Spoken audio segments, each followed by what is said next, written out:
I'm tired, boss. Hi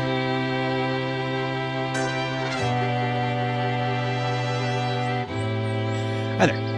My name is Charles Ray Dawson. I'm the Associate Broker Residential Sales Manager of ProStar Realty. This is the Unnamed Real Estate Podcast, episode 286. And I had my eyes closed that entire time, just desperately trying to remember what I say during all this. So, hope you guys are all having a good day. It is Thursday. It is July 30th? Is it the 30th or the 29th? You know you're having a good week when you can't remember what day it is. All you know is that there's things to do, and that's how you remember what your day is.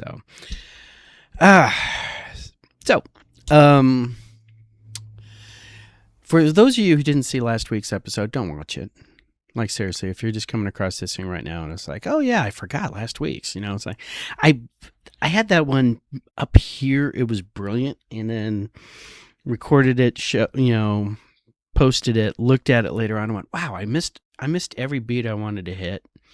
I used the wrong terminology. It's just really, podcasting and video casting is really, the reason why the professionals look so good is because they have the minions behind them and they have the time to script it out and to do all the cuts. I mean, Steve had this video a couple of weeks ago, and he's like, just showed it to me like I'd never seen a Instagram video before, and it was da-da-da, 3 reasons why you need to live in these neighborhoods, and I'm like looking at it, it's like, that was only 4 minutes. Why can't we do that? And I'm like, because that's not 4 minutes, Steve.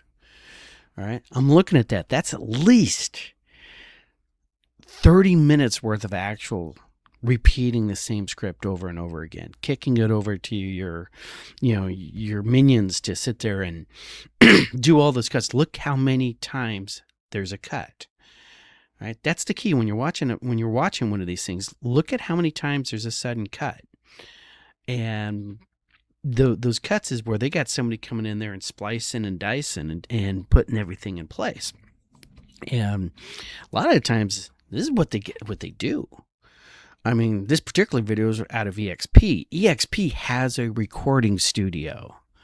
All right, they literally have a room there that is already set up. They don't have to sit there and spend the 5-10 minutes getting the lighting going and everything like that and turning this on and moving everything around and setting up the mic. It's just they walk in and they go.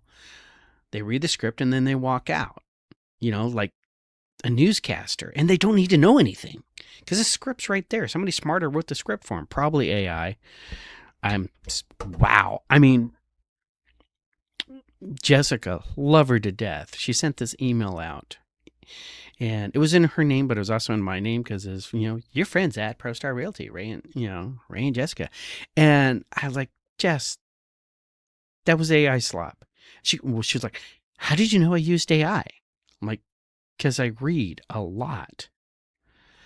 Hold on for just a second. And see what I mean by a cut? That wasn't a cut because I coughed or a cut because I went off script. That was a cut because somebody texted me for a question that he literally could have just looked up on MLS. But so I got a lead this weekend, came in on one of my listings, and I was, of course, they wanted to see it on Thursday because, hey, if you're looking at a calendar and want to interact with Ray, what's the one day he never has time to do anything extra on Thursday? So, and they wanted to go at 2, which is when I teach my training classes, and I'm like, can we do it at 1? Well, I want her in here at about 11:30. So I'm like thinking I am going to go get everything set up, go show the house, come back. And then one of my agents calls me up, and he's been, every time I talked to him for the last 2 weeks, it's like, oh, I'm doing this, I'm so busy. And it's like, yeah, I got it this last minute drop. I got to go show a house. And all of a sudden he's like, well, I could have showed him for you. Like, you just gave me the 2 weeks of how incredibly busy and overwhelmed you are. And all of a sudden, new buyer shows up and you're like, oh, well, I'm ready. So, yeah, put you on the list, man. So, anyways, rambling aside, last week's episode, still think you should probably watch it. It's pretty good. Okay, just pay no attention to the talky guy and just like click the link and start reading these things, because the fact of how home availability and housing cost and not being what you think it is, or at least what you're not told it is, anywhere else but this channel, by the way, is fascinating to me. Especially because I'm just coming off listening to a podcast where this guy's talking about the different, starting a conversation of, well, there's no real pushback against populism here in America. Nobody's writing articles and nobody's writing books about the dangers of populism in America. So I decided I was going to. Meanwhile, I'm sitting in the back of my head just like rattling off, this is all we've heard for the last 50 years. Oh my God, populism's bad.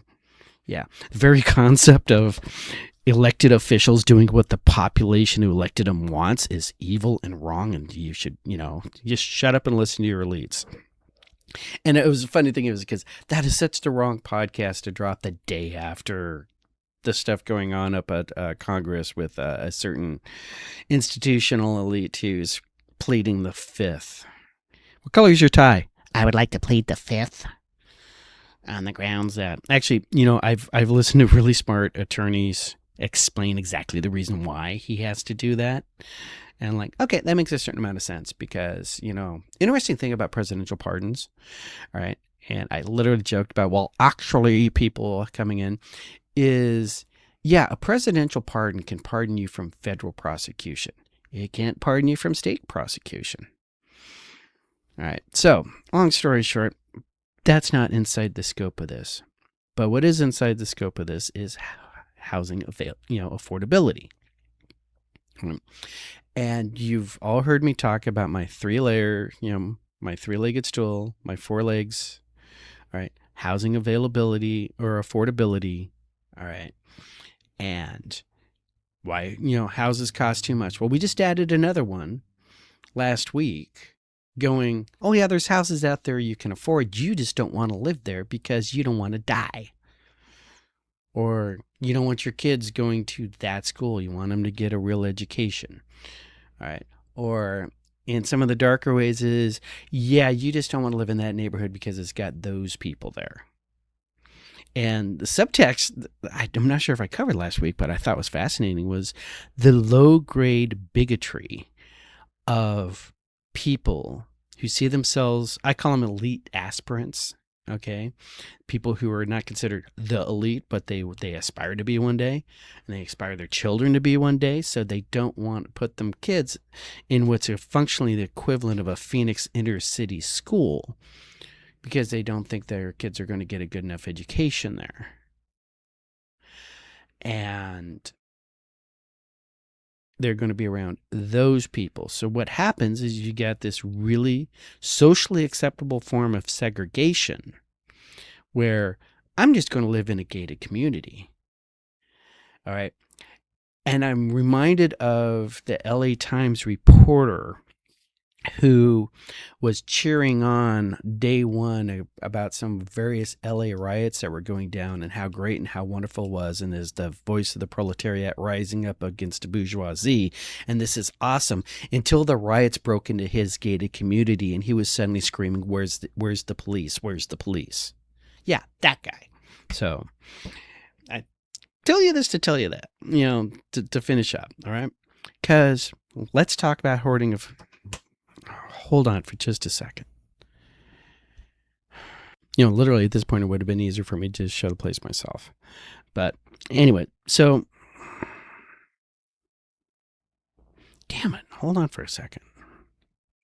All right. That's really frustrating. Completely lost my train of thought because of Flashy. So, you know what? He's a big boy. He can show these houses completely on his own. Okay. Anyways, so, you get this narrative, all the reasons why housing is not affordable. And, I'm sitting here, and this is a conversation I had last night. How do you know who's right? Okay, you got two subject matter experts. They're both arguing. How do you know which one's wrong? Okay, well, good people can argue. Good people can debate.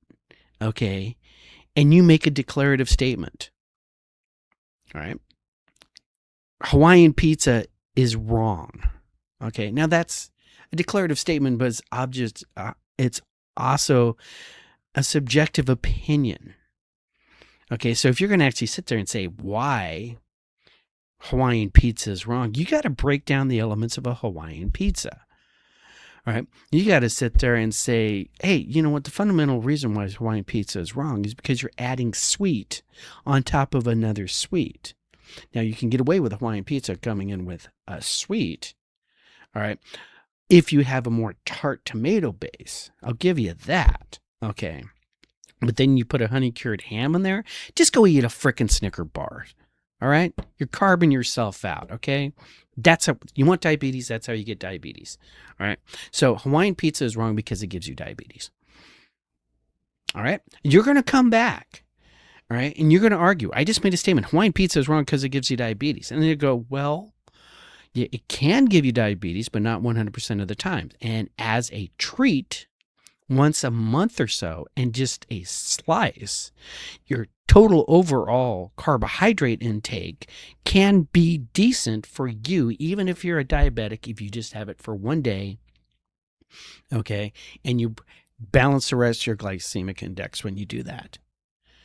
And then the first person who's turned around and says, Hawaiian, pizza is wrong, goes, you're a poopy head.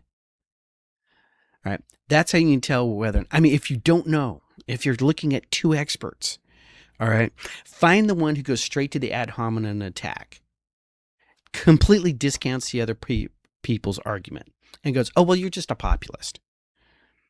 Or you're just a Harvard elitist, or whatever the hell it is. All right. So when I'm sitting there and I'm looking at the reasons why housing is so unaffordable, and it's the greedy bankers. Okay. Like, okay, tell me more. Well, they make money. Yeah. So does everybody else in the world. Not in my communist socialist utopia. Well, yeah, you won't make money in a communist socialist utopia, but the people running the show sure as hell will. Look up the word Dasha. All right.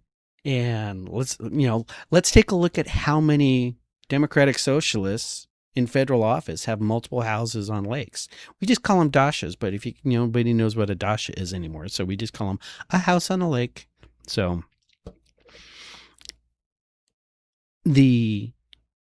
one of the arguments against there not being enough or housing being unaffordable is that there is not enough supply.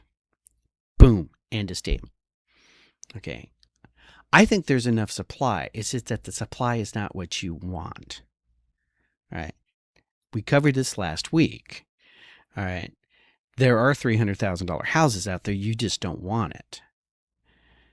All right. And let me show you this chart right here. And part of what spun me up on why we're having this conversation, because I love this. Wow. This is the universe saying, check this shit out. These are the numbers for July 29th, 2026. Actives this week are 23,859. That's actually down 18 from last week. New listings are 1,868, up 10. Contracts are 1,991. I swear to God, I say that number all the time. Down 43. Our closings are 1,440. Coming soon to an MLS near you is 473 new listings.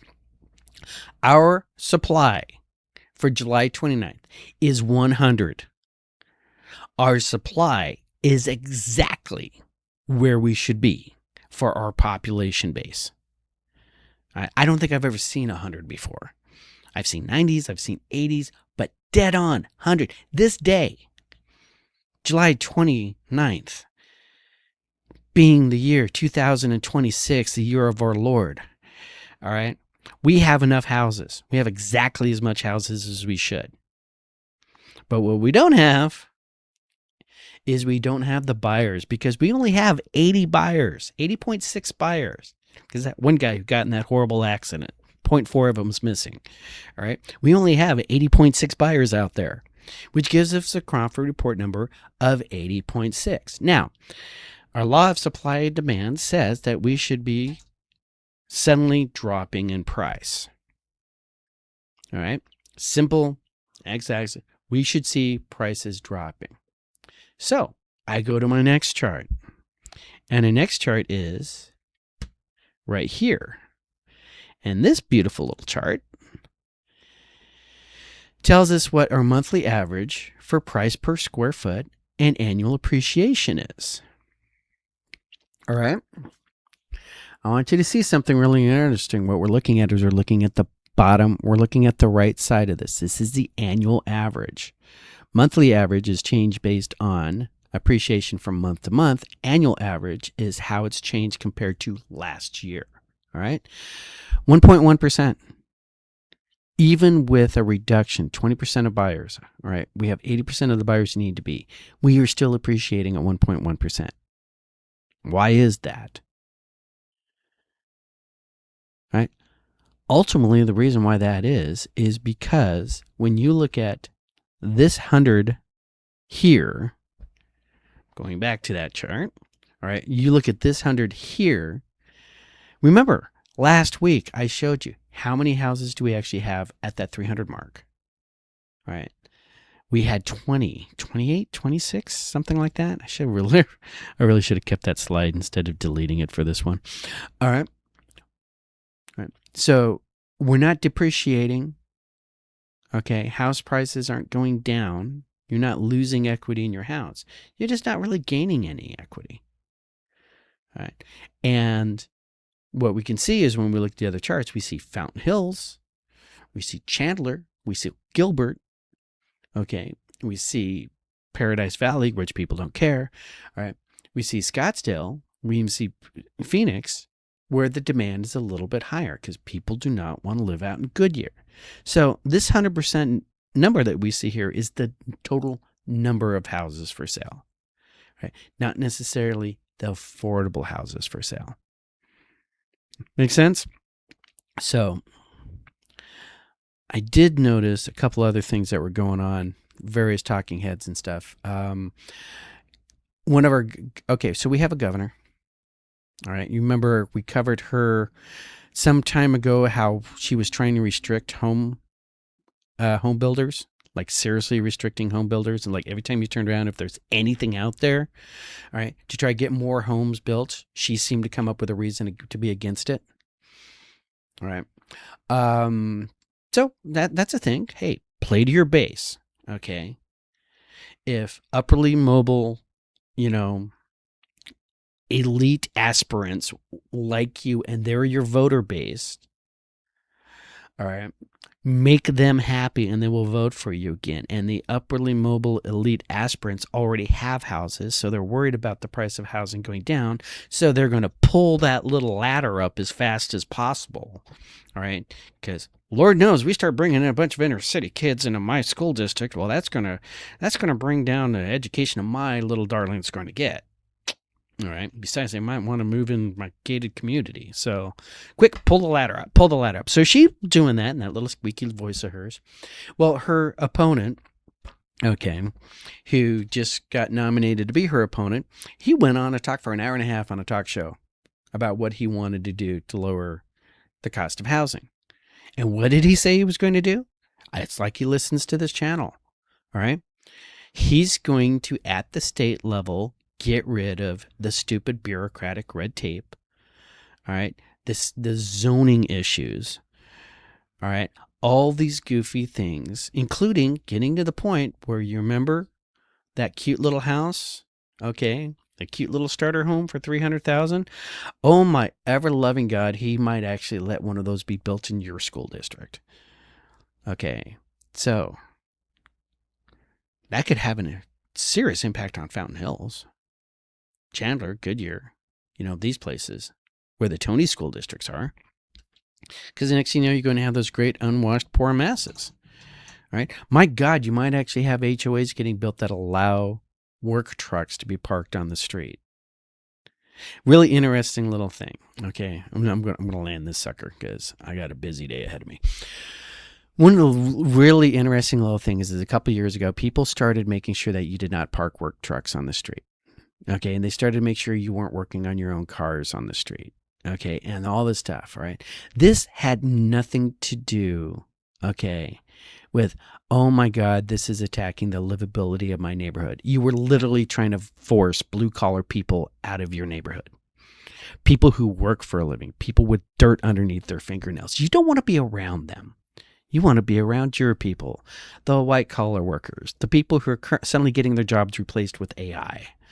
All right. That was the entire purpose of this. And all the talking and bullshittery that they ever came up with.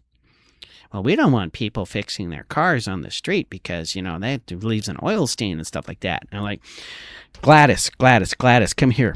You recognize that car over there? All right. That car is worth more than both of your Mercedes sitting in your driveway. Okay. Because that car right there is a collector's item. And a car person can look at that car right there and go, wow, oh my God. It's actually a 1965 two-door Ford Fairlane convertible. Only 750 of them were made that year. All right. That one's going to the Barrett car auction. All right. Seriously, you're driving a Mercedes C-Class. What the fuck? So, anyways, yeah, that's me. Not only am I a populist at heart, but I'm also deep down inside completely. When the revolution comes, okay, I'll probably wind up against the wall sooner or later, but I'm not going the first run. All right, this first people against the wall, HOA presidents. With their silly little no panel truck rules. Okay. I mean, seriously, the only thing I can ever think of that an HOA could do responsibly, okay, is when they write a rule in the HOA, they include lines like, watch children and pets around the water.